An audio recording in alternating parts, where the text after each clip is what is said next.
आदि आत्मा काल के जाल में फंसी हुई है। काल ने कर्मों का विधान बनाया है, जो जस करे तो तस फल चाका, और कर्म प्रधान विश्व रच राखा। और कर्मों के विधान में उसने लिख दिया है कि जो गल काटे और का अपना रहे कटाए, और साईं के दरबार में बदला कहूँ न जाए।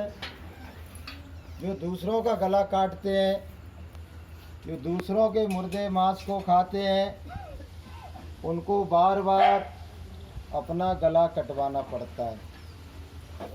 एक जीवन में जितने जीवों की हत्या की, उसमें 1000 का गुणा कर लो, इतनी बार आपको एक मनुष्य जीवन प्राप्त करने के बाद अपनी गर्दन कटाना पड़ेगी। धृतराष्ट्र ने प्रश्न किया था कृष्ण भगवान से कि आप तो अंतर्यामी हैं, आप ये बताओ कि मेरा किस जीवन का ऐसा अपराध है जिसकी इतनी बड़ी सजा मुझे मिली कि मेरे 100 के 100 पुत्र मारे गए। आप बताइए मुझे।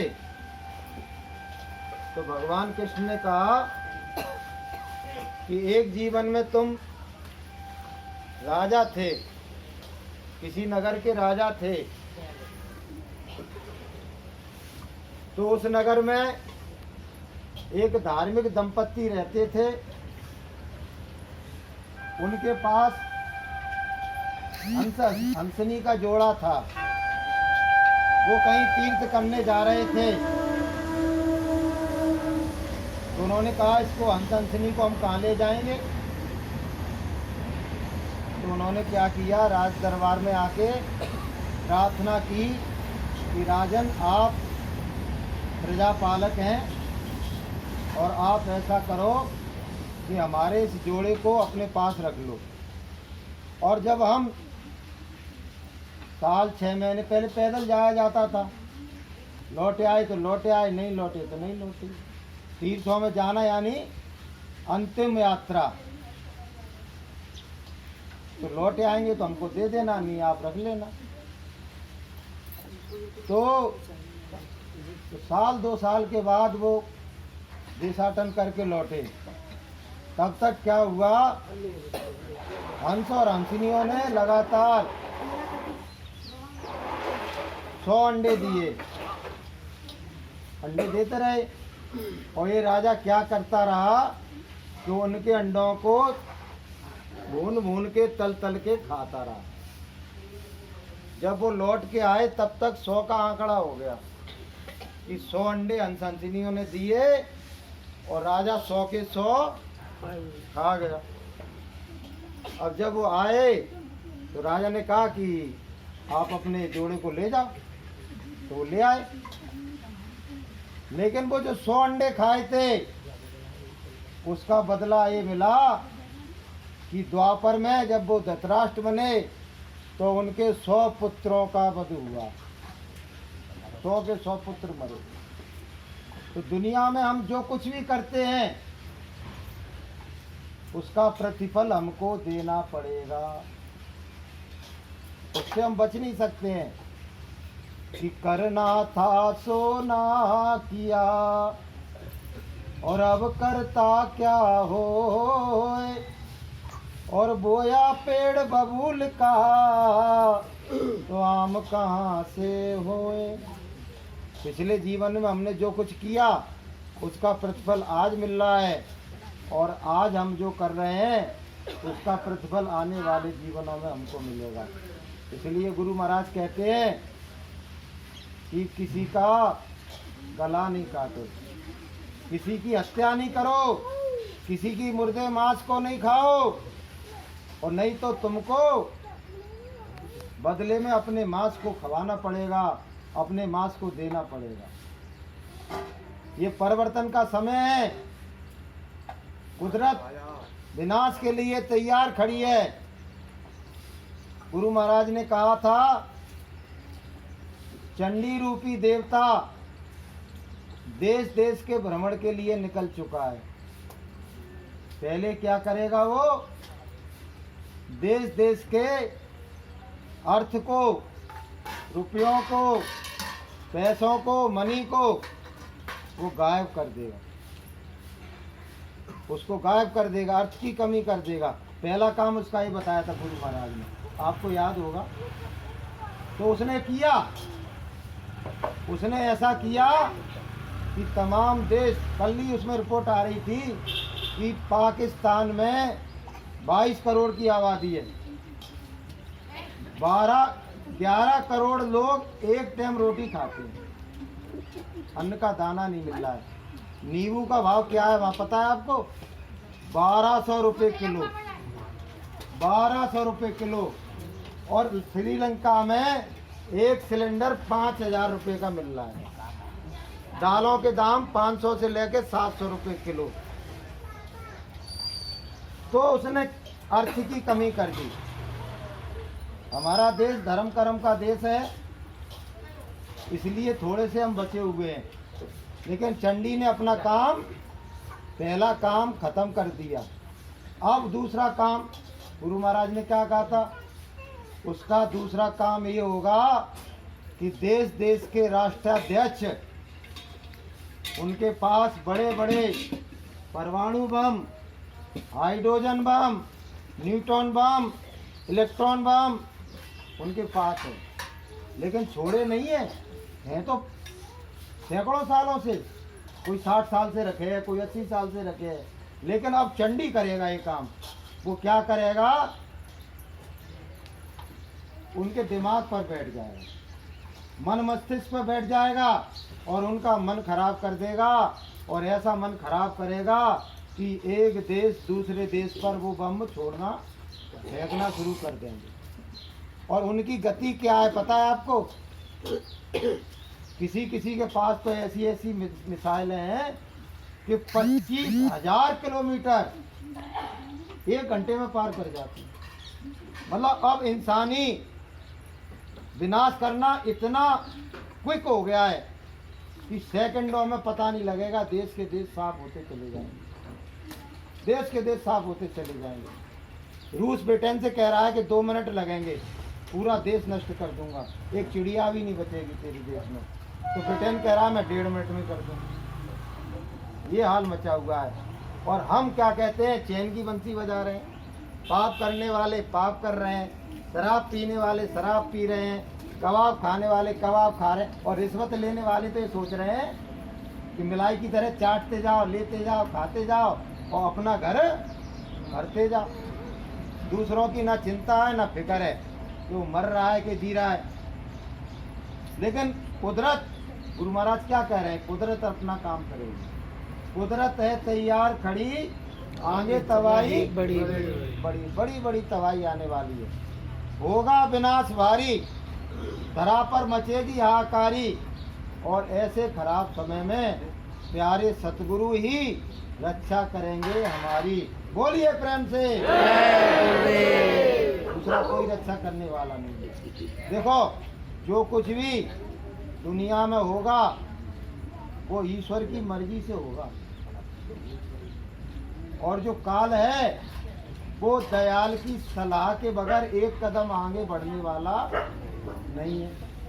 पहले उनसे परामर्श लिया जाएगा कि हजूर हाथ जोड़ के, क्योंकि उसकी सृष्टि गुरु महाराज कहते हैं तो अखंड 24 घंटे उनका ध्यान करते रहते हैं, तब ये सृष्टि टिकी हुई है। 1 मिनट में सृष्टि नष्ट हो जाए तो उनसे सलाह ली जाएगी कि आप बताओ कितना विनाश करें, किनको बचाएं किनको छोड़ें। समझ लो बात को। तो गुरु महाराज कह देंगे कि मेरे बच्चों को हाथ लगाने की जरूरत नहीं है, नहीं तो मैं तेरा विनाश कर दूंगा, तेरे लोग को ही खत्म कर दूंगा। बोलिए प्रेम से। उन्होंने धर्म ध्वजा जय गुरुदेव नाम की अपने हाथ में ले ली है, नहीं ली है तो ले लेना, कोई ज्यादा खर्चे की बात नहीं है। जिसके हाथ में धर्म ध्वजा होगी उसकी रक्षा गुरुदेव करेंगे, और नहीं तो असमय ही आपको काल कलवित होना पड़ेगा, क्योंकि कुदरत इतनी नाराज हो गई है, इतनी बौखला गई है। तो गुरु महाराज तो बहुत समय पहले से उसको रोके हुए हैं, वही थोड़ा सा समय और दे दो, थोड़ा सा समय और दे दो। मेरे बच्चे घूम रहे हैं, मेरे बच्चे प्रचार कर रहे हैं, गलियों में जा रहे हैं, मोहल्लों में जा रहे हैं, गांवों में रैलियां निकल रही हैं। कोई ये ना कहे कि भाई हमको तो पता ही नहीं था कि परिवर्तन होने वाला है, और परिवर्तन होगा तो पहले विनाश होगा, और विनाश होगा तो पहले पापी दुराचारी शराबी कबाबी इनका विनाश होगा। तो जन जन तक हमारा काम, केवल जन जन तक गुरु महाराज की बात को पहुंचाना है, कोई दूसरा काम नहीं है हमारा। माने ना माने उनकी मर्जी, हमने किसी का ठेका नहीं लिया है कि हम उसको क्या कहते हैं शाकाहारी बना के रहेंगे, हम उसकी शराब छुड़वा के रहेंगे। तेरी मर्जी, तेरी मर्जी है, तू खा पी, हमको क्या लगा। भाई कबीर साहब ने क्या कहा था, किसी ने कबीर साहब से कहा कि कबीर साहब ऐसी खराब जगह रहते हो तुम, बगल में तो वो गलकट्टे रह रहे, काटते रहते हैं गर्दन, अब तुम वहीं बैठ के भगवान का भजन करते हो। कबीर साहब ने क्या कहा, कबीरा तेरी झोंपड़ी और गलकट्टन के पास, जो करेगा सो भरेगा, तू क्यों भयो उदास। तो जो करेगा सो भरेगा। भाई जो अच्छी बात को नहीं सुनेगा, नहीं मानेगा, हमारी हंसी उड़ाएगा, उड़ा ले हंसी। देखिए हमको भी नानक जी का एक बात, एक दुआ याद है, वो अभी अपने मन में कह रहे हैं कि समझा है समझे नहीं, और गए जो मन की डोर, और बहने को बह जान दे, और दे धक्के दो। और तो जानबूझकर मैं तो डूबूंगा, मैं तो मरूंगा, मैं तो नरक में जाऊंगा, जा भैया, कौन रोक रहा है तुझे। हमारा काम तो पाती दूत है, हम तो गुरु महाराज ने हमको कौन बनाया था, पाती दूत, वैचारिक क्रांति दूत, वैचारिक क्रांति दूत बनकर तुमको गुरु का संदेश सुनाना है, और हम रहेंगे शाकाहारी, और शाकाहार का संदेश फैलाना। हम तो वैचारिक क्रांति दूत है, मानो ना मानो तुम्हारी मर्जी, और बताना है हमारी अर्जी। तो बहनों भाइयों अपने कार्य में लगे रहो। देखिए सब अपने काम में लगे हुए हैं, हम अपने काम में लगे हुए हैं, गुरु महाराज अपने काम में लगे हुए हैं, काल अपने काम में लगा हुआ है, कुदरत अपने काम में लगी हुई है। कोई बैठा थोड़ी है चुपचाप। और पापी दुराचारी जानबूझ के मरने के लिए अपने काम में लगे हुए हैं कि जल्दी मारो, जल्दी मारो हमें। बहुत से लोग तो कहते हैं, ऐसी बात सुन तो क्या कहते हैं, हो जाए विनाश, हो जाए परिवर्तन। वो क्या समझ रहे हैं, हम अकेले थोड़ी मरेंगे, जो तो मरेंगे, वही समझ रहे हैं हम थोड़ी मरेंगे। बम गिरेगा तो जे भी मरेंगे, हम भी मरेंगे। गुरु महाराज ने क्या कही, वो महाशक्ति, बम गिरेगा ऐसे हाथ पे ले लीजिए, नीचे उतार दीजिए, उसी में डाल देना, प्रेम से उसी में मिला देना, ऐसे हाथ में लेके उसको, उसी में मिला देना। संगी जन होंगे, जहाँ प्रेमी जन होंगे, जहाँ भगवान के भक्त होंगे, वो बम्मों को फ्यूज कर दिया जाएगा। एक परमात्मा से बड़ा तो कोई नहीं है। परमात्मा ने तो प्रेरणा दे के बम्मों को बनवाया है विनाश करने के लिए, तो परमात्मा क्या अपने भक्तों को भी मरवा देगा बम्मों से। बोलो बहनों भाइयों, फ्यूज कर दिए जाएंगे। घबराने की कोई बात नहीं है, हमारे साथ गुरु रक्षा है, गुरु रक्षा कवच है, हमारे पास बदर हस्त है गुरु महाराज का, और गुरु महाराज की दया हमारे अंग संग है। इसलिए बहनों भाइयों हम लोगों को अपने काम में लगे रहना है। घर में रहो तो परमात्मा का भजन करो, और गलियों में घूमो तो शाकाहार के नारे लगाओ। जन जन को बता दो कि जो वक्त गुरु महाराज ने कहा था, जो परिवर्तन की वेला, जो विनाशकारी विप्लवकारी समय गुरु महाराज कहा करते थे वो बिल्कुल ऐन नजदीक आ गया है, बिल्कुल कगार पर आ गया है। इसलिए अब सोने की जरूरत नहीं है, अब जागने की जरूरत है, अब जन संदेश सुनाने की जरूरत है, अब भगवान के भजन में लगने की जरूरत है। देखो हम कह रहे हैं आप बहुत अच्छे हो, सभी लोग बहुत अच्छे हैं, गुरु के बंदे हैं, सभी शाकाहारी हैं, सभी सदाचारी हैं, सभी ईश्वरवादी हैं, फिर भी कोई ना कोई बुराई, कोई ना कोई विकार हमारे अंदर विद्यमान है, अभी भी विद्यमान है। कहीं ऐसा ना हो कि परिवर्तन की बेला आ जाए और हमको भी वो विकारी लोगों में मान लिया जाए कि झंडा लेके घूमते थे और ये बुरा काम करते थे, दूसरों की बैठ के चुगली करते थे, दूसरों से ईर्ष्या रखते थे, अपनी बुराई नहीं देखते थे, दूसरे तुमको बुरे लगते थे और अपने आप को तुम दूध का धोआ समझते थे। इसलिए गुरु महाराज क्या कह रहे हैं, तुम मुझे देखो और अपने आप को देखो, किसी दूसरे को देखने की जरूरत नहीं है। तुम अपने आप को देखोगे तो अपनी बुराइयों का अवलोकन कर सकोगे कि देख पराए दोष चला असत असत और अपने याद ना आए जाका आदना, कि तुम्हारी तो कवि साहब ने क्या कहा था कि बुरा जो देखन में चला और बुरा न मिलिया कोई, और जो दिल खोजा आपना तो मुझसे बुरा न कोई। एक छोटी सी बात कह के अपनी बात को समाप्त करूंगा। ये पांडवों की और दुर्योधन की कक्षा ले रहे थे, कौन, द्रोणाचार्य। तो उन्होंने एक पाठ याद कराया, उन्होंने कहा बच्चों कल एक पाठ याद करके लाना। कौन सा पाठ था? सदा सच बोलना, कभी क्रोध ना करना। सदा सच बोलना और कभी क्रोध ना करना। अब पांडवों में चारों पांडव और वो कौरव नहीं, चार पांडव, पांच की बात नहीं कर रहा मैं, अभी चार की कर रहा हूँ।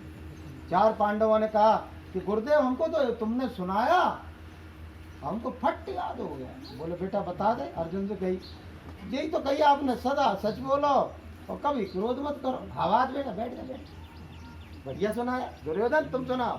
हाँ गुरुदेव मुझको भी याद हो गया, सदा सच बोलना और कभी क्रोध ना करना। आवाज बेटा बैठ जा, बैठ जा। सबने सुना दिया। वो सबसे बड़े युधिष्ठिर थे ना, उनने कहा गुरुदेव अभी आगे याद हुआ, आगे याद हुआ। अच्छा कोई बात नहीं, तो सबसे बड़े हो के आधे याद हुआ तुमको, सबसे पहले तुम्हें सुनाना चाहिए था। नहीं गुरुदेव अभी आधे याद हुआ। बोले कल पूरा याद करके आना। अब दूसरे दिन फिर कक्षा लगी। बोले युधिष्ठिर तुमने पाठ पूरा याद कर लिया। गुरुदेव हो ही नहीं रहा यार, हो ही नहीं रहा यार। करते करते करते 7वां दिन हो गया, मुझे कभी याद हो ही नहीं रहा। एक चांटा दिया मिला के दुर्योधन ने कि तुमको राजा बनना है, सबसे बड़े हो, तुमको जरा सा पाठ याद नहीं हो रहा कि सदा सच बोलो कभी क्रोध नहीं करो। गुरुदेव युधिष्ठिर बोले गुरुदेव अब याद हो गया, अब याद हो गया। बोले अब कैसे याद हो गया? बोले मैंने कहा था पहले दिन ही कहा था, मुझे आधा याद है और पूरा याद नहीं है। मैं सदैव सच बोलता था, आधा तो मुझे याद था पहले से ही। कभी क्रोध ना करो ये मुझे याद नहीं था, यानी मैंने जीवन में इसको धारण नहीं किया था। कभी कभी क्रोध आ जाता था मुझको, लेकिन मैं सोच रहा था, मैं 7 दिन प्रैक्टिकल करता रहा। क्रोध आया नहीं आया, आया नहीं आया। जब 6 दिन मुझे नहीं आया और आपने थप्पड़ भी जमा और तो भी क्रोध नहीं आया, तो मैं समझ गया कि मुझको पाठ याद हो गया। और तब मैंने कहा गुरुदेव मुझे पाठ याद हो गया। द्रोणाचार्य ने कहा कि शाबाश तुमको मैंने पास किया और बाकी के सब फेल हैं, ये सब फेल हैं। इन्हें मैंने बोला, इन्हें फट बोल दिया और याद हुआ नहीं था, ना सच बोलते थे और ना क्रोध छोड़ा था इनने। इसलिए हमको पाठ को धारण करना है, गुरु महाराज के वचनों को याद करना है और जीवन में धारण करना है कि जो गुरु महाराज ने कहा है वो हमारे जीवन में परिलक्षित हो रहा है कि नहीं हो रहा है, प्रकट हो रहा है कि नहीं हो रहा है। तो बोलिए प्रेम से जय जय